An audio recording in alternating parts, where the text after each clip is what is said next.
Welcome to Long Range Pursuit. I'm Aaron Davidson. On today's show, we're hunting bears on the Crow Indian Reservation in Montana.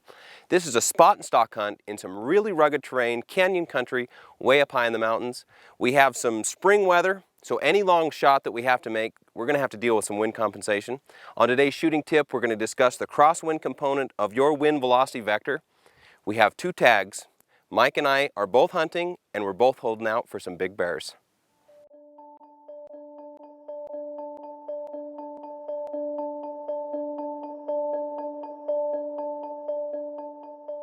I think that this country is really beautiful. It's exceptional country, but it's also really rugged. And the way these bears behave, they like the tops of these canyons. They like those timber lines and those grassy edges. So to me, the most challenging thing to overcome is finding bears in accessible spots. And I think over the course of this hunt, we've been able to start looking in the places that we can get to.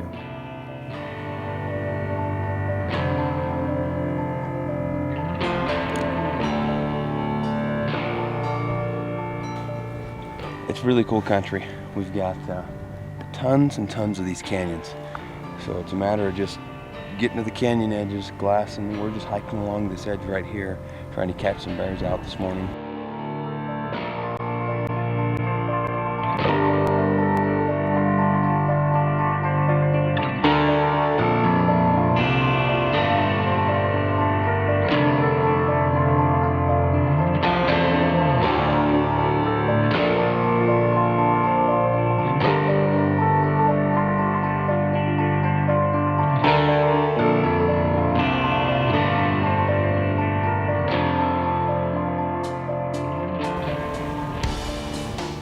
Our first bear this morning, but that bear's safe.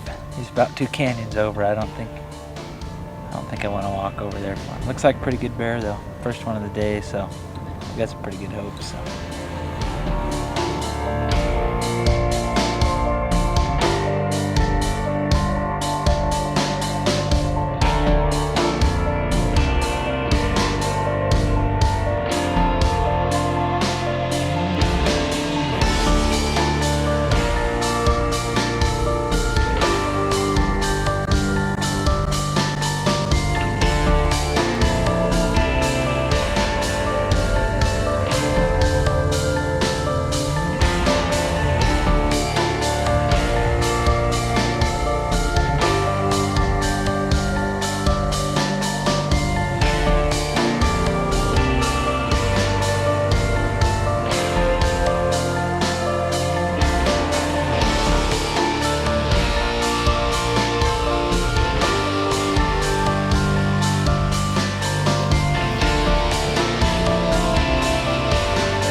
About 650 right there, man. Wind's still about 4.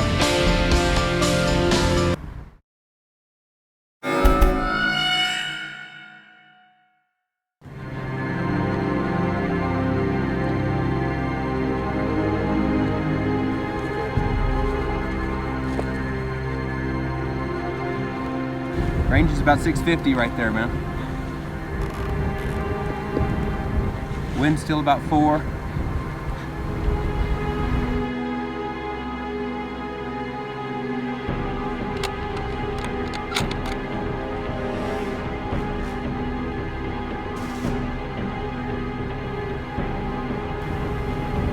About 6 right there. Coming down about 2.5. Okay. Wait, you want to wait till he turns a little? No, shoot him right there. Right there? All right. 2.5 from the right. Thank you.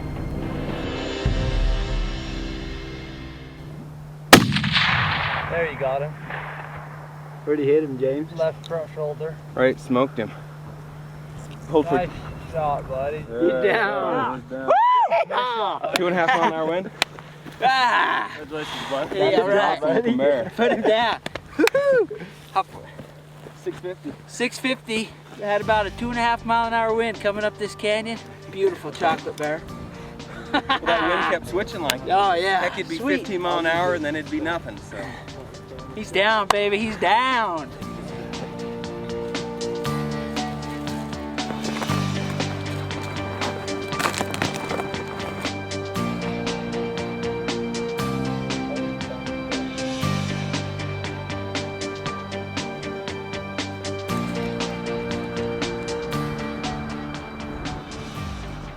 Look at the noggin on that thing. Oh yeah, you don't even have a neck.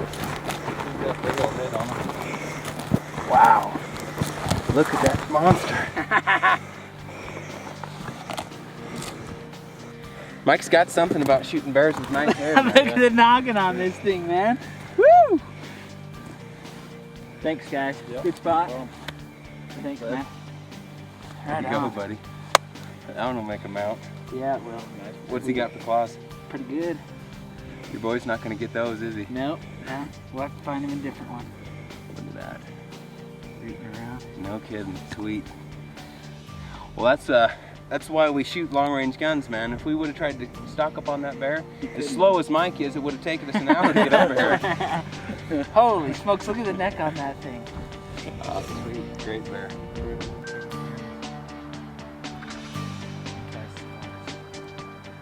Coming towards evening here, we decided to come check one more canyon out, and right off the bat, boom, Levi, one of our guides, spots a nice chocolate bear. And he's like, come on, hurry, get over here, because he was kind of feeding up the hillside. We was able to get set up on him. Aaron was doing the ranging and doping the wind for me, which was quite a challenge tonight. But we had that bear at 600 to 670, back to 650. And that's where we ended up taking him, right at 650. We had about a 10, 15 mile an hour headwind with about a 3-4 mile an hour crosswind, which was able to dope pretty good and just made a great shot on him, put him down right away.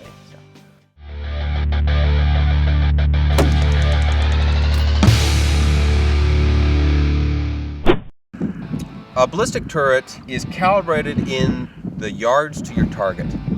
On today's topic, we're going to discuss what you need to do to accomplish a shot that is beyond your turret calibration. Essentially, when you adjust your elevation adjustment, you're changing the angle relationship between your line of sight, which is your crosshairs, and your bore line. Essentially, when you dial that elevation adjustment, you're lifting your bore line so you can shoot a target that's farther. On the new ballistic turret from G7, we've added an MOA calibration. So now you have your BDC numbers, which is your range to target, your wind hold calibration, and now the MOA adjustment. That allows us to make MOA compensations. Almost all scopes have the MOA adjustments. Usually we're calibrated for a quarter minute of angle, so that's quarter inch at 100 yards. Generally, with more expensive scopes, that calibration is more accurate. Now, we've got a calibration on our scope. We need to know how much adjustment we need to make for a certain range. I've got a target set up out here, and it's 1,175 yards. So I need to know how many minutes of angle or how much I need to raise that bore so that I can hit that target at that range. Now, one way to do it is go to g7.com, use the free online ballistics calculator. You're going to put your ballistic parameters in, like your BC of your bullet, your muzzle velocity. We'll also have some simple sighting conditions like your zero range, your sight height, etc. You'll also program in your anticipated elevation and temperature at the time that you're going to shoot. Those are pretty straightforward things to collect and enter, and then we're going to calculate a drop chart. We want the output to be in minutes of angle, and it'll tell us for 1,175 yards we need so many minutes of angle adjustment. Today I'm going to use the field version of our G7 ballistic calculator, and I've already got my ballistic parameters stored. This is my rifle that I'm using. That's a 6.5 284. BC 612, muzzle velocity is about 30-20. All I need to do is program in my line of sight to target. It's 1175. And then calculate that firing solution. It tells me 27.8 minutes of angle. Now, we have 20 minutes of compensation per revolution, so I'm going to go up all the way one turn, so that's 20 minutes, and now I need to dial to 7.8, which is 7 and 3 clicks, so 7 and 3/4. Now that's my drop compensation. This also tells me that for a 10-mile-an-hour wind, I've got 6 minutes of angle. So I need to get a dope on what my wind speed's doing. I'm running up to 10, 13 miles per hour there, but my crosswind amount is running right in that 7 to 10 miles per hour. So I'm gonna shoot for in that 4 to 6. We'll try 5 right off the bat and see if I can hit that target at 5 minutes.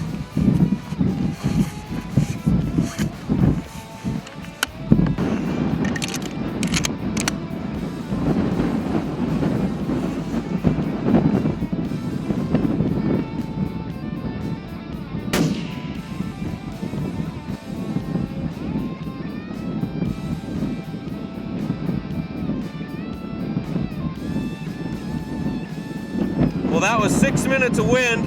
The wind picked up a little bit while we were shooting. The tricky thing was timing the swing of the target so that by the time the bullet hit there, the target was turned and facing us. But we got it there, 6 minutes of wind. We had 27.8 minutes of angle dialed into our scope. That's a tough compensation, but with the right equipment and the ability to dial the proper compensation amount, we can make those kind of shots. I'm Aaron Davidson, and that is shooting ultra long range.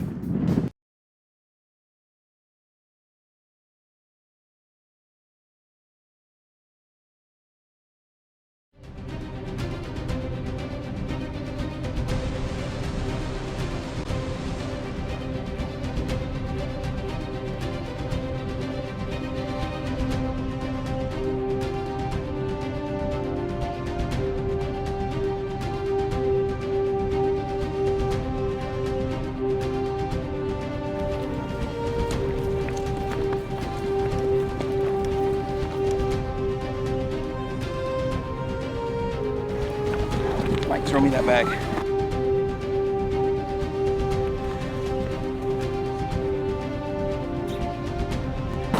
Looks like it's going to be 740. Could be about 750 probably. Looks like wind's right at our back, man. Okay. 747, 750.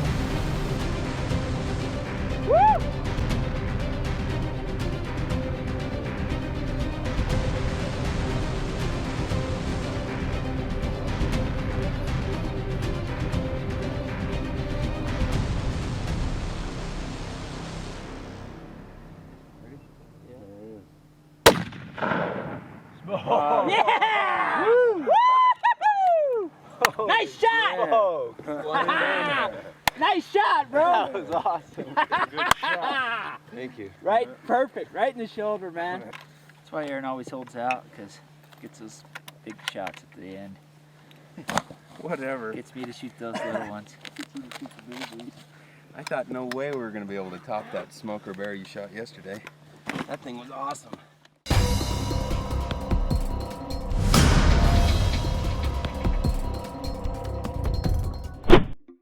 Hi folks, Ed Rocknowski here for Long Range Pursuit. Today's tech tip is going to be one of the things that I think is overlooked most of the time, and when a rifle is cleaned, one of the things that are overlooked is the extractor and the ejector plunger. One of the little tricks that I have found out that works for me is I take the bolt and I clamp it in some sort of a vise at an angle, and I put the ejector plunger at the bottom. What I do then is I take a little bit of carburetor cleaner and I squirt and let it kind of lay right down there in the path, and I let it soak down into the ejection plunger chamber.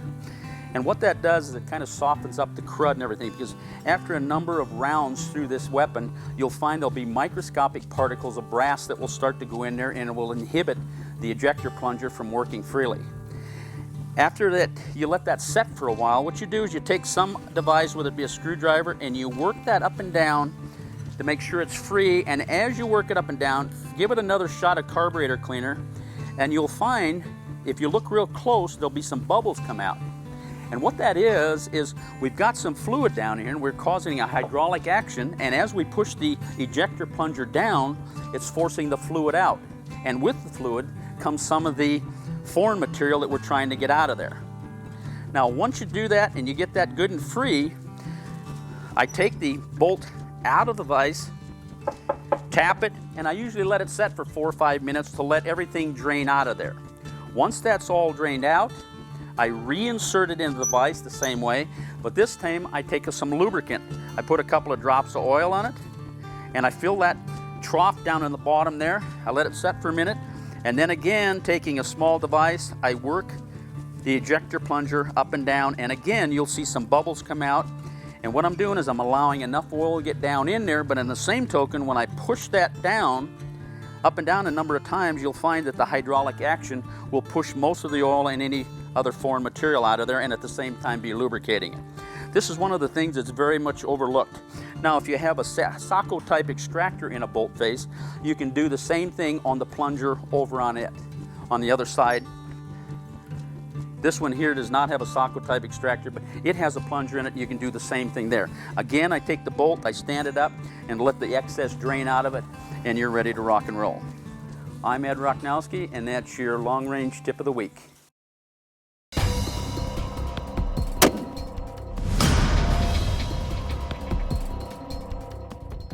When shooting at long range, shot placement is critical for satisfactory terminal performance. With a VLD-style bullet, an impact in the high shoulder area will penetrate the shoulder, then expand and damage the spine and the lungs. This will anchor the animal in its tracks. Choosing the high shoulder shot placement will also increase hit probability. There is more error allowed left and right for wind, and vertical placement ensures there are no low misses.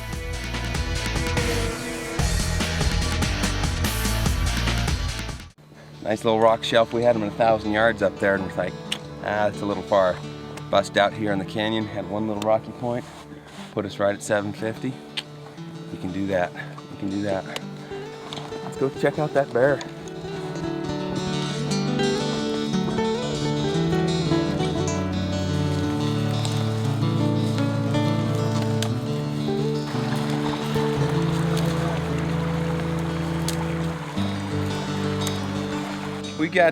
We got up the top there, and heck, that bear wasn't there. He'd kicked himself over the edge and just kind of rolled down this ravine. Levi's kind of following some sign there. He's a smoking big bear. They got a lot of life in them. We've taken 4 bears this year. Every one of them has made a run, even though they've been shot real good in the vitals. So, anyways, we'll find him down here in the bottom.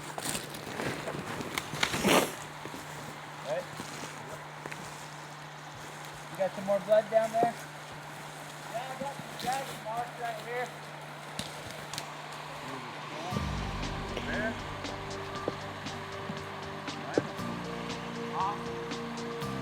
Sweet. Well, I don't know who gets stuck dragging him out of there. Let's put him over here on the rock. You think so? Yeah, it'll be a lot easier doing it. Wheel him out. Okay.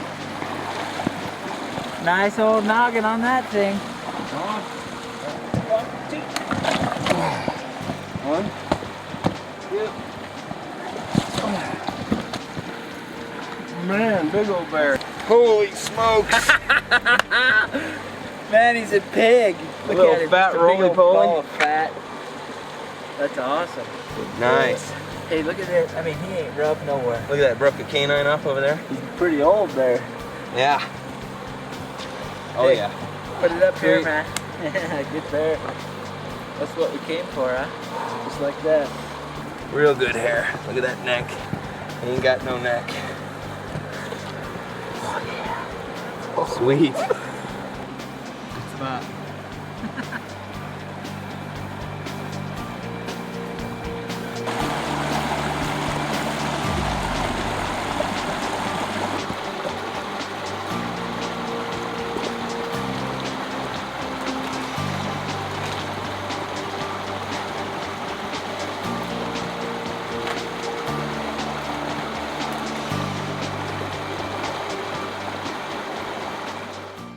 Even though my shot was a little bit farther, it was across the canyon, the wind was steady, it was perpendicular to our line of sight, and it wasn't changing. That was an easy wind condition to dope and hold for. Mike's bear shot was a little closer, but the wind was quartering and it was switching from left to right. So it was a variable wind. We had to dope it in real time and continually make corrections while we're waiting for that bear to present a shot. Make sure you spend the time learning how to dope your wind values, measure your wind speed, estimate what it's doing downrange, and that you understand how to compensate using your system. I'm Aaron Davidson. Join us next week for another episode of Long Range Pursuit.